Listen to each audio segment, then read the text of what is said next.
कभी ये सोचा है कि कुछ लोग कैसे महान बन जाते हैं जबकि बाकी लोग बस पीछे ही रह जाते हैं? आज हम उसी छुपी हुई ताकत को समझने वाले हैं जो ये सारा फर्क पैदा करती है, और वो है अटूट समर्पण की शक्ति। ये एक सीधी सच्ची हकीकत है।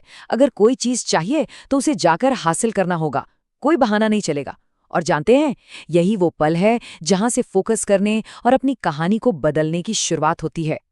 महानता की तरफ जाने वाला हर रास्ता सिर्फ एक ही कदम से शुरू होता है, एक फैसले से, एक चुनाव से। हम सब कहीं ना कहीं इस चौराहे पर आके खड़े होते हैं। एक रास्ता है जो बहुत आसान है, देर रात की पार्टियों और सोशल लाइफ की चकाचौंध से भरा हुआ। और दूसरा रास्ता वो मुश्किल है, अकेले में की जाने वाली पढ़ाई और प्रैक्टिस को समर्पित। अब सवाल ये है कि रास्ता कौन सा चुनना है? और हाँ, जिस पल कोई समर्पण का रास्ता चुनता है ना, उसे सवाल पूछने वालों का सामना करने के लिए तैयार रहना चाहिए। लोग पूछेंगे, अरे तुम इतने अलग क्यों हो, इतने असामाजिक, हमेशा अकेले क्यों रहते हो? लेकिन इसका जवाब एकदम साफ और दमदार होना चाहिए। मैं बास्केटबॉल कोर्ट पर क्यों हूँ? क्योंकि मुझे सबसे बेस्ट बनना है। मैं देर रात तक क्यों पढ़ रहा हूँ? क्योंकि मेरा एक लक्ष्य है जिसे मुझे हर हाल में पाना है। और सच तो ये है कि महानता पाने के लिए त्याग करना ही पड़ता है। हर महत्वाकांक्षी सपने की एक कीमत होती है। तो ये जो अजीब होने वाली बात है ना, इसको एक नए नजरिए से देखने की जरूरत है। असल में ये दिखाता है कि कोई अपने फोकस के लिए कितना ज्यादा कमिटेड है। ये तो एक सम्मान का प्रतीक है जो काम के प्रति गहरे समर्पण को दिखाता है। ये एक अकेला रास्ता है, इसमें कोई शक नहीं। यहाँ लोगों की आलोचना, उनके जजमेंट्स, ये सब लगातार साथ चलेंगे। लेकिन ये याद रखना होगा कि ये सब उस चुने हुए रास्ते का एक जरूरी हिस्सा है।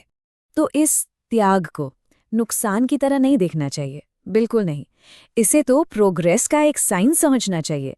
हर एक त्याग सपने में किया गया एक इन्वेस्टमेंट है, एक तरह की डाउन पेमेंट जो हमें हमारे असली लक्ष्य के और भी करीब ले जाती है। तो एक बार जब इस त्याग को स्वीकार कर लिया, तो अब समय आता है उस कड़ी मेहनत को अपनाने का। वो रोज की जाने वाली बिना थके कोशिश जो सपनों को हकीकत में बदल देती है। देखिए, किसी भी अच्छी चीज को, किसी भी सार्थक चीज को बनाने में वक्त तो लगता है। चाहे वो एक सफल बिजनेस बनाने में लगने वाले 5 साल हों या फिर फिटनेस गोल्स को पाने में लगने वाले 5 महीने। और यहाँ एक कड़वी सच्चाई भी है। अगर कोई सिर्फ 5 दिनों के लिए भी किसी चीज पर नहीं टिक सकता, तो उसे वही मिलता है जिसका वो हकदार है। नतीजे निराशाजनक ही होंगे। हमारे पास आज जो कुछ भी है ना, हम ठीक उसी के हकदार हैं। ये हमारे कल के कामों का ही नतीजा है, और यही सच्चाई है। ये एक ऐसा मुश्किल सच है जो शायद दोस्त या परिवार वाले भी कहने से हिचकिचाएं, लेकिन असलियत तो यही है। तो सवाल ये है कि कोई अपनी किस्मत को कैसे बदल सकता है, कैसे आकार दे सकता है? इसका जवाब है अनुशासन की आग के जरिए, जहां कोई खुद को तपाकर और ज्यादा मजबूत और ज्यादा लचीला बनता है। और अनुशासन का सबसे जरूरी नियम क्या है? वो ये कि इससे कोई फर्क नहीं पड़ता कि कोई कैसा महसूस कर रहा है। प्रैक्टिस बहुत सिंपल है, बस हर रोज हाजिर होना है। चाहे गुस्सा आ रहा हो, चाहे उदासी हो या परेशानी, जो काम जरूरी है उसे करना है। और फिर इसी प्रोसेस को बार बार दोहराना है, दिन ब दिन। मतलब साफ है, भावनाएं अप्रासंगिक हैं, इररेलेवेंट हैं। जो मायने रखता है वो है काम, एक्शन।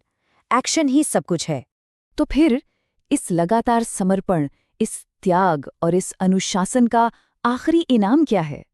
ये सिर्फ बाहर से मिलने वाली तारीफों के बारे में नहीं है, बल्कि ये अंदर की शांति के शिखर तक पहुंचने के बारे में है। एक बात हमेशा याद रखनी चाहिए, ये आज दिए गए बलिदान जो है ना, ये एक बेहतर कल के लिए एक इन्वेस्टमेंट है। आज मेहनत इसलिए की जाती है ताकि आने वाले वक्त में अपने प्रियजनों के लिए एक सुरक्षित और बेहतर भविष्य बनाया जा सके। ये एक बहुत बड़ी चेतावनी है। अपने सपने को सच न कर पाने की जो कीमत चुकानी पड़ती है, वो उसे सच करने के लिए चुकाई जाने वाली कीमत से कहीं ज्यादा होती है। अफसोस का बोझ अनुशासन के दर्द से कहीं ज्यादा भारी होता है। और आखिरी इनाम जानते हैं वो क्या है?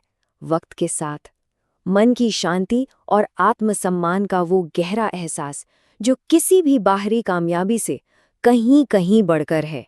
जिंदगी के बारे में बहुत बेहतर महसूस होने लगता है। क्योंकि आखिर में कोई उसी सपने का हकदार होता है जिसके लिए वो अपना खून, पसीना और आंसू बहाने को तैयार है। तो अब खुद से पूछने की बारी है कि हम असल में किस सपने के हकदार हैं।